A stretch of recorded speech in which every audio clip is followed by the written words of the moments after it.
Good morning, friends. Happy Monday. Here's your Monday Minute. Today we have Trever Shirin back with us, and you guys have seen Trever both in our season 1 episode and in the episode talking about the feelings wheel.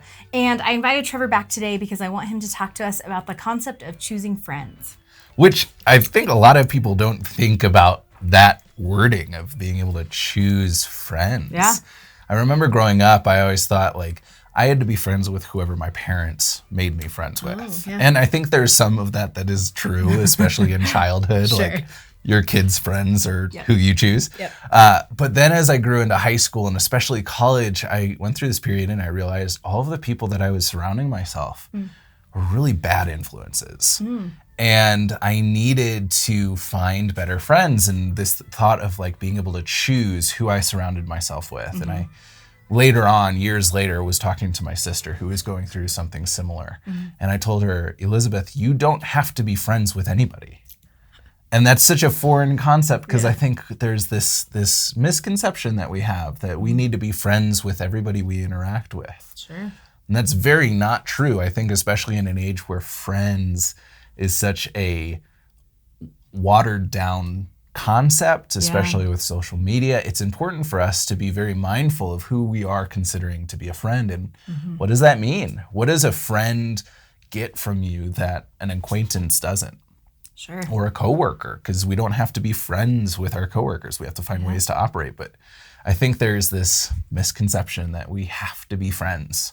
Absolutely. And I think it's tricky, especially as adults, because we learn how to be friends with people as kids, but so often our friends are our classmates, or our friends are the people on our soccer team, or, we have these shared experiences with people, and so they're our friends. Yeah. And then all of a sudden you find your friends changing when, they're in a different class the next year, or they're not on your team anymore, or you don't see them at a certain activity. And so I think the art of creating friendships in our lives is actually something that's really new and a unique concept that a lot of us aren't really that well versed in. I think especially when we leave either high school or college or an educational system, how are we supposed to meet people?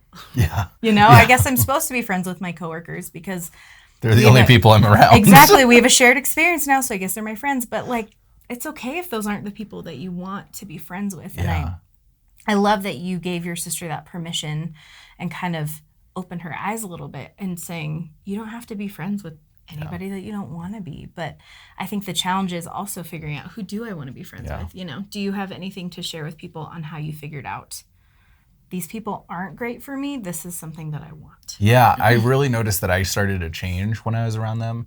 And I had done some work of myself deciding what I wanted to be and the person I wanted to act like, and realized that I wasn't that person with these friends. And no matter how well-intended my time with them was, I always slipped back into this old person that I wasn't trying to be anymore.